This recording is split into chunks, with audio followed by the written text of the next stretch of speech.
Dion's Just wait. Of plus 18 in 26 minutes. Is there anything that you're seeing on tape that can kind of explain why you guys are doing well with him on the floor?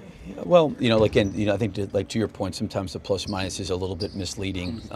You try to evaluate because sometimes who's out there, what's going on in the game has a lot to do with that. But Dion's given us good minutes coming off the bench, and that's been encouraging to see. He's been in some different roles. He's done some different things for us this year, so his contributions have been very helpful.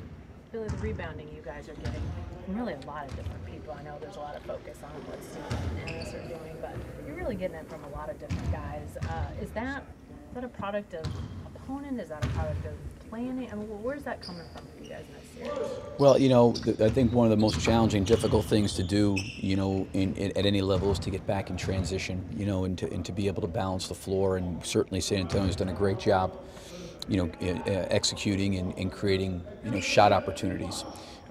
Sometimes through spacing, on offense, and sometimes through help defense. When a team's rotating and helping, sometimes it leaves the opportunity open to be able to go offensive rebound. And Steven's got size and length, and so does Ennis, Serge. Kevin's got size and length, and obviously Russell being, one of those guys as a point guard, probably there's nobody else in the league that rebounds the way he does. So I think that we have a team that is just in general a good rebounding team, but I think we also have a team that makes the effort to go rebound as well. Does it surprise you at all how well Ennis and Steven have worked together? I give them a lot of credit because although we did it a little bit during the regular season, we did some of it.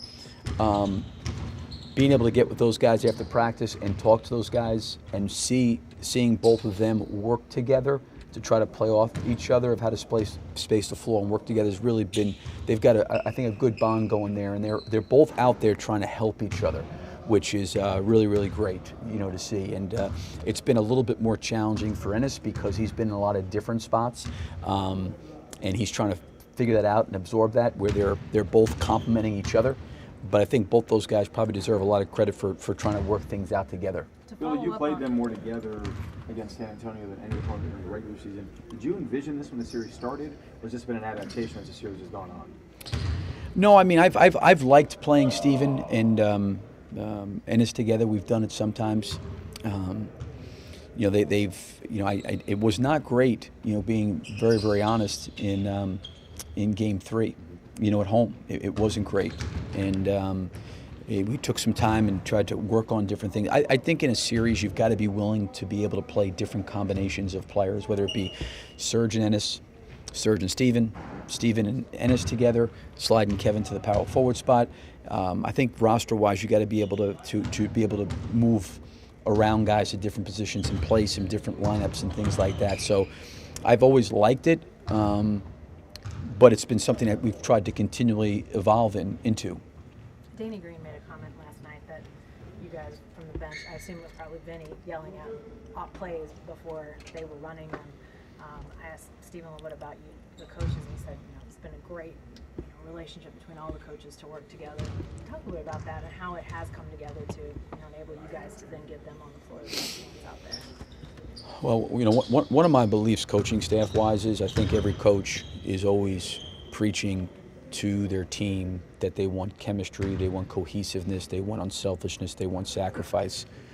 And I really believe that you can't expect your team to do that unless your coaching staff models it first. So we spend a lot more time with each other off the court than we do on the court. And I think as much as you want your team to bond, you want your coaches to be able to bond too, because we can't, in my opinion, come out here every single day and talk about working together and helping each other where we're not even doing it. And I think players see those things. So, it's been a great group for me. It's been new because a lot of these guys are new. Obviously, Billy Schmidt and Anthony Grant I've known for quite some time, but the other guys, they've done an amazing job. They've worked hard. But you know what? I would say this. Every time that I've had the opportunity to coach in a game this year, all these teams are very, very well prepared, and San Antonio is very well prepared as well. Billy, how much more comfortable are you in this series compared to the first series? Not so much in terms of X's and O's, but the rhythm of a series, the pace of it, pulling strings, when to pull them, that sort of thing. Yeah, I mean, a lot of that stuff, sometimes it happens just in the heat of the moment, the heat of the game, where you're trying to make some decisions to try to help your team to do different things. We got beat so handily in game one, and we tried to do some different things to see how it looked. Some of it was okay, some of it wasn't very good. I think you're always from game to game trying to figure out ways to get better, and that's really been our goal even during the regular season. You should play a game, whether it's a back-to-back or a day in between. What did we do well? What didn't we do well? How do we improve? How do we grow? How do we get better? How do we stay in this process of constantly trying to evolve and develop and get better? And the one thing that's been encouraging for me as a coach to watch and see is I think during these series our team has gotten better. We've grown and we've gotten better.